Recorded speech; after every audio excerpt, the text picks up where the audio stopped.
लोकसभा निवडणुकीचा प्रचार सध्या ऐन रंगात आलाय आणि आपल्या मतदारसंघातल्या विविध घटकांशी संवाद साधण्यासाठी सध्या उमेदवार हजेरी लावतायत। उत्तर मध्य मुंबईच्या काँग्रेसच्या उमेदवार वर्षा गायकवाड यांनी रविवारी चांदिवलीकरांशी संवाद साधला। आमच्या सर्व समस्या आज आमचे सीसी चांदिवलीची जे आमचे रहिवासी संघ आहेत त्याने आता सगळ्यांच्या समोर ठेवले आहेत।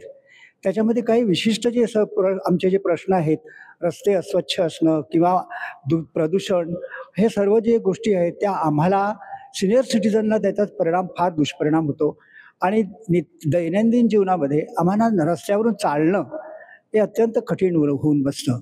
आजच्या या सन्माननीय श्रीमती गायकवाड यांच्याशी आमचा ज्या वेळेला विचारविनिमय झाला त्यावेळी आमच्या सर्व समस्या अत्यंत शांतपणे ऐकून घेतल्या आणि एक अत्यंत होकारात्मक प्रतिसाद त्यांच्याकडून मिळाला।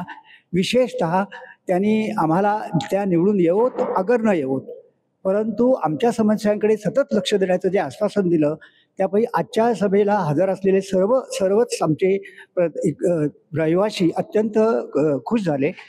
आजच्या या सभेमध्ये जवळजवळ 5000 गृहांचे राहणारे प्रतिनिधित्व करणारे सर्व सोसायट्यांतले बरेचसे अधिकारी हजर होते। प्रशासनाचं निगडीत असल्यामुळं आम्ही त्यांना निवेदन दिलेलं आहे की जेवढा होईल तेवढा आम्हाला सहकार्य करून या समस्येचा लवकरात लवकर निपटारा करण्याचा प्रयत्न करावा आणि चांदिवली ही जी या समस्यांच्या तावडीत सापडलेली आहे तिला मोकळा श्वास द्यावा ही आमची त्यांना नम्र विनंती होती। आणि त्यांनी सकारात्मकतेने त्यांनी प्रयत्न सांगितले की आम्ही जेवढं आमच्यातर्फे होईल तेवढं करू आणि स्थानिक प्रशासनाला तुमच्यासोबत बसवून ह्या समस्या ज्या आहेत ह्या सोडवण्याचा प्रयत्न करू असं त्यांनी आश्वासन दिलेलं आहे। आता बघूया आश्वासनाचं किती होतं आणि काय होतं हे निवडणुकीच्या नंतर आपल्याला कळेलच। आज हमने चांदिवली सिटीजन्स वेलफेयर एसोसिएशन की तरफ से चांदिवली का मैनिफेस्टो वर्षा गायकवाड़ जी को दिया है। इसकी जो प्रमुख मांगनी है ये एक तो जो डीपी रोड के हिसाब से जो प्लान की हुई सड़कें हैं वो जल्द से जल्द बननी चाहिए। जो हमारे एरिया में और मुंबई में प्रदूषण है ये मिटना चाहिए और हर नागरिक को अधिकार है एक साफ हवा में सांस लेने का, इसकी हमने मांगनी की है। तीसरा हमने बोला है कि एक सुंदर मुंबई, सुंदर चांदिवली की हमें उनसे अपेक्षा है। सड़कों पर फुटपाथ होना चाहिए, सड़कों पर कचरा नहीं होना चाहिए। ये जो बाहर के एरिया से ट्रक टेम्पो आके सड़कों को इंक्रोच कर रहे हैं ये निकलने चाहिए।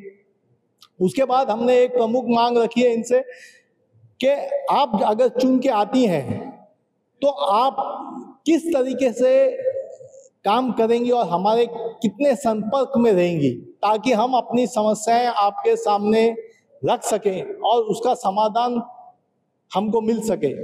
तो हमारी जो हमने सब मांगे हैं लोगों ने मिलकर वर्षा गायकवाड़ जी के सामने रखी। उन्होंने हम शुक्रिया अदा करते हैं कि उन्होंने अपना वक्त दिया और हमारी मांगनी सुनी और उनका जो एटीट्यूड था बहुत पॉजिटिव था।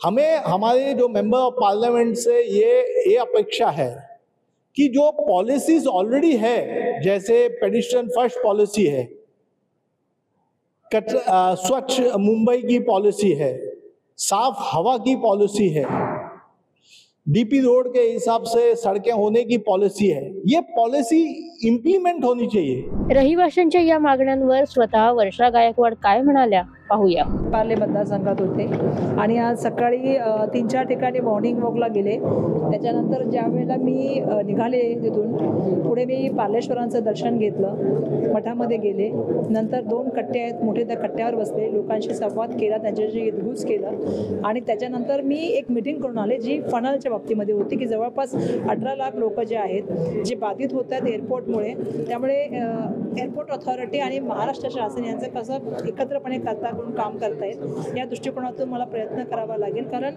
2 माळ्यापेक्षा बिल्डिंगला आपण हाईट देऊ शकत नाही, रिस्ट्रिक्शन आहे आणि त्याच्या व्यतिरिक्त त्यांचा सगळ्यात महत्त्वाचा प्रॉब्लेम झाला आहे 70 वर्षापेक्षा जास्त बिल्डिंग झालेल्या आहेत, त्यामुळे त्यांना डेव्हलप करणं खूप आवश्यक आहे। काही बिल्डिंगच्या टॅरेस तोडायला सांगितल्यात, काही बिल्डिंगच्या ज्या पाण्याच्या टाक्या असतात त्या तोडायला सांगितल्यात, त्यामुळे त्यामुळे हा प्रश्न खूप महत्त्वाचा आहे लोकांच्या दृष्टिकोनातून.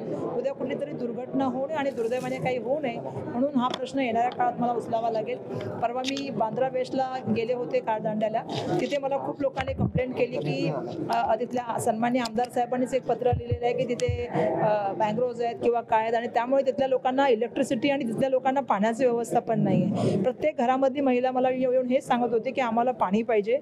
तिसरी सगळ्यात महत्त्वाची गोष्ट, मी एअर इंडिया कॉलनीत गेले कलिन्यामध्ये. तिथले सगळे जे एम्प्लॉईज आहेत ते सेंट्रल गव्हर्नमेंटचे जे एम्प्लॉईज आहेत ते एम्प्लॉईज आहेत. आज त्यांना जीविके जोपर्यंत होते त्या एअरपोर्टमध्ये तोपर्यंत त्यांना जे आहे त्यांना सांगितलं होतं की आम्ही तुम्हाला घर देणार. पण जेव्हापासून अडाणींनी हा एअरपोर्ट घेतला आहे त्या वेळापासून त्यांचं पाणी बंद करणं, त्यांची इलेक्ट्रिसिटी थांबवणं, त्यांचं पॅसेज बंद करणं, त्यांना टॉर्चर करण्याचं काम चालू आहे. मधल्या काळामध्ये त्यांच्याकडे बुलडोझर नेण्याचं काम झालं. ही जी परंपरा नवीन सुरू केली आहे त्यामुळे लोकांचे प्रश्न मी ऐकते आणि येणाऱ्या काळामध्ये त्याच्यासाठी लढण्याचं काम मी करेन. आज इथे चांदिवलीमध्ये मी आलेले आणि चांदिवलीमध्ये एक मॅनिफेस्टो मला इथल्या रहिवाशांनी दिलेलं आहे. त्यांचं काही म्हणणं आहे ट्रॅफिकच्या बाबतीत असेल, पोल्युशनच्या बाबतीमध्ये असेल किंवा इतरही सिव्हिक अम्युनिटीच्या बाबतीमध्ये असेल, त्याच्या संदर्भात सुद्धा मी त्यांच्याशी आज बोललेले. सगळ्यांशी भेटण्याचं काम करते, सगळ्यांचे प्रश्न ऐकायचे काम करते. तुम्हाला पण माहिती आहे की MSRDCचे प्रश्न असेल किंवा ती जमीन त्या ठिकाणी कोणाला दिली गेली हे सगळे माहिती आहे सर्वांना. त्यामुळे विविध प्रश्नावरती मी काम करते. पण मला कळत चाललंय की या ठिकाणी खूप सारे प्रश्न आहेत ज्याच्यावरती मला येणाऱ्या काळामध्ये काम करावं लागेल. आणि जो माझा मागील अनुभव आहे त्याच्यानुसार रेल्वेच्या जमिनी आहेत, BPTच्या जमिनी आहेत आणि ज्या खार लँड जमिनी आहेत याच्या बाबतीमध्ये सुद्धा निर्णय घ्यावा लागेल की तिथले राहणारे लोक आहेत त्यांना पण तिथेच पुनर्वसित केलं पाहिजे. त्यासाठी सेंट्रल गव्हर्नमेंटनी पॉलिसी केली पाहिजे स्टेट गव्हर्नमेंट बरोबरून. त्यासाठी संदर्भात मी येण्यावर कारवाई करेन. वर्षा गायकवाड यांनी चांदिवलीकरांना आश्वस्त तर केलं, पण त्यांच्या मागण्या खरंच पूर्ण होणार का हे निवडणुकीनंतरच कळेल. नमिता धुरी, लोकमत मुंबई, चांदिवली.